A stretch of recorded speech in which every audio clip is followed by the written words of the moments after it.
नमस्कार दोस्तों, हमारे चैनल में आपका स्वागत है। आज की तारीख है 20 अक्टूबर और आज की तिथि है कार्तिक मास कृष्ण पक्ष तृतीय तिथि। तो चलिए दोस्तों, आज की सारी बड़ी खबरों को अब हम प्रस्तुत करते हैं। सबसे पहले खबर आ रही है भारत और कनाडा के बारे में। कनाडा और भारत के बीच जमकर तनातनी चल रही है। इस तनाव को एक बार फिर कनाडा ने बढ़ावा दिया है। कनाडा की विदेश मंत्री ने कहा है कि भारत के बाकी राजनयिक भी नोटिस पर है।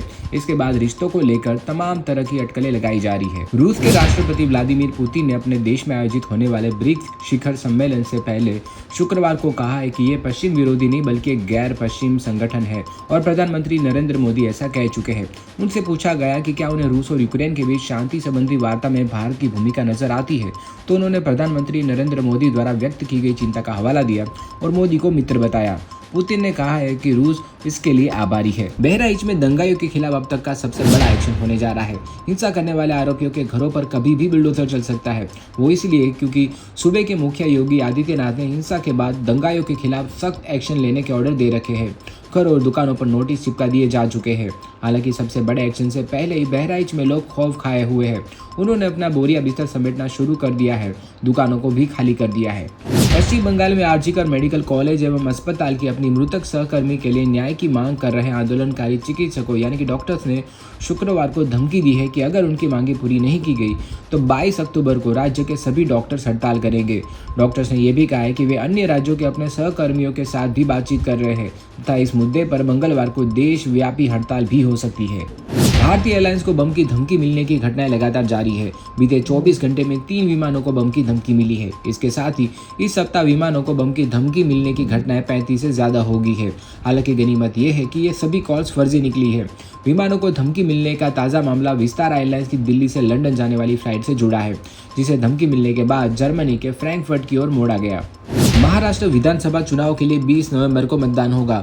ऐसे में यहाँ के राजनीतिक दलों ने कमर कस ली है। अब आम आदमी पार्टी ने भी ऐलान किया है कि वो महाराष्ट्र में अगले महीने होने वाले विधानसभा चुनाव में कुछ सीटों पर लड़ने का विचार कर सकती है। दिल्ली का जल पानी सब जहरीला हो चुका है। राष्ट्रीय राजधानी में छाए धुएं के बादल इसका सबूत दे रहे हैं। तो जाग उगल रही यमुना नदी जहरीले पानी की दास्तां बयां कर रही है। बीजेपी के नेता और प्रवक्ता शहजाद पूनावाला यमुना नदी का हाल देखने गए। इसका एक वीडियो बनाकर उन्होंने सोशल मीडिया पर डाला है। साथ ही वीडियो में उन्होंने अरविंद केजरीवाल की तरफ से बार बार यमुना की सफाई को लेकर किए गए वादों की क्लिप भी जोड़ी है।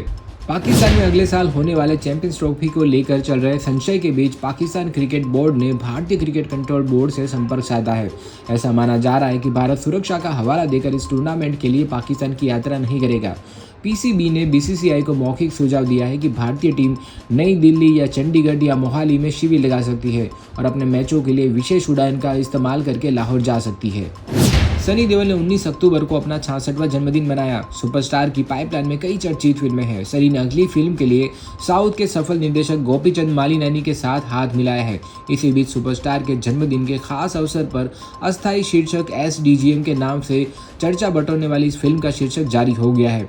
साथ ही सुपरस्टार का फर्स्ट लुक पोस्टर भी सामने आ गया है। फिल्म RRR की रिलीज के बाद राजा मौली की अगली फिल्म की शूटिंग अगले साल में शुरू करने की तैयारियां करीब पूरी हो चुकी है। फिल्म की शूटिंग दुनिया के कुछ बेहद लोकप्रिय जंगलों में होनी है और ताज़ा खबर यह है कि राजा मौली इस फिल्म में AI का बड़े पैमाने पर इस्तेमाल करने जा रहे हैं। फिल्म के हीरो महेश बाबू की ट्रेनिंग फिल्म के लिए लगातार जारी है। उत्तर प्रदेश सरकार ने न्यू नोएडा के मास्टर प्लान 2041 को मंजूरी दे दी है।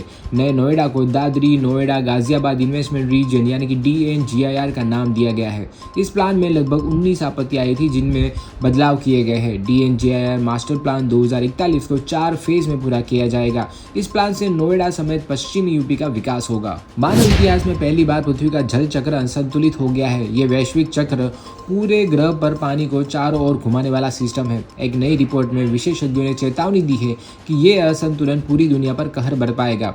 अर्थव्यवस्था तबाह हो जाएगी, खाद्य उत्पादन चौपट हो जाएगा और मानव जीवन पर व्यापक असर पड़ेगा। ये report global commission on the economics of water ने जारी की है। तो दोस्तों, आज की खबरों में फिलहाल इतना ही। दिन भर की सारी बड़ी खबरों को जानने के लिए हमारे चैनल को जरूर सब्सक्राइब करें।